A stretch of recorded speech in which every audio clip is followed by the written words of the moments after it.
каналы. Бүгін сіздерге Clash ойынынан түсіретін боламыз.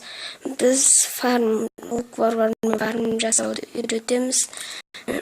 Бізде менің жасаған фармдарым мінекей повторларын көреміз.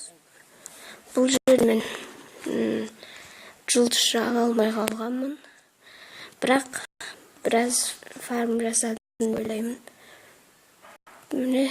Мен шахталарындағы ресурстарын алып жатырмын.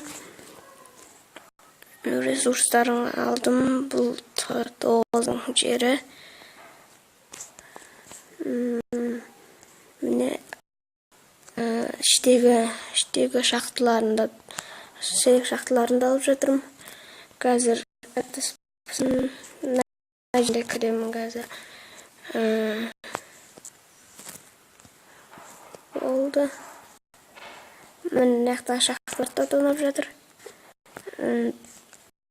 Мінекей. Осы жердегі шахталарды аламыз енді.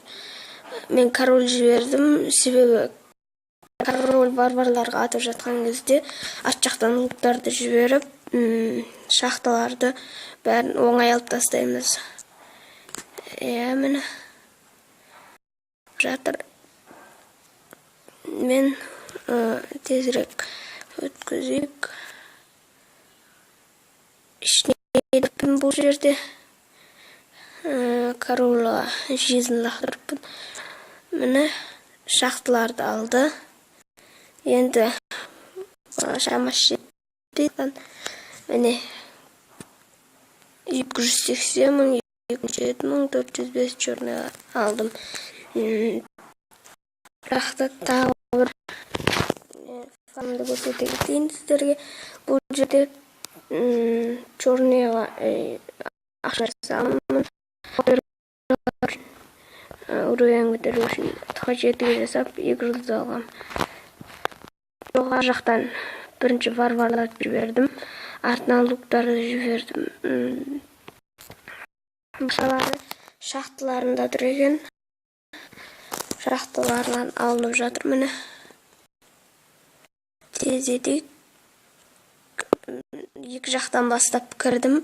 Ішке кірдім де. Мына жерге жизнь лақтырған шығармын деп ойлаймын. Міне ішке кірдік. Жүріппін жизньді. Міне іште полный тазалады. Бірақ полный алуға шамасы жетпеді. Ақшасының бәрін, золоталарын бәрін алдым. Міне. Үйренді. Сіздермен бірге болған бәрін білемін каналы. Видео ұнаса, летсплей ұнаса, лайк басып қойыңыз. Комментарий қалдырыңыздар. Және сау болыңыздар достар.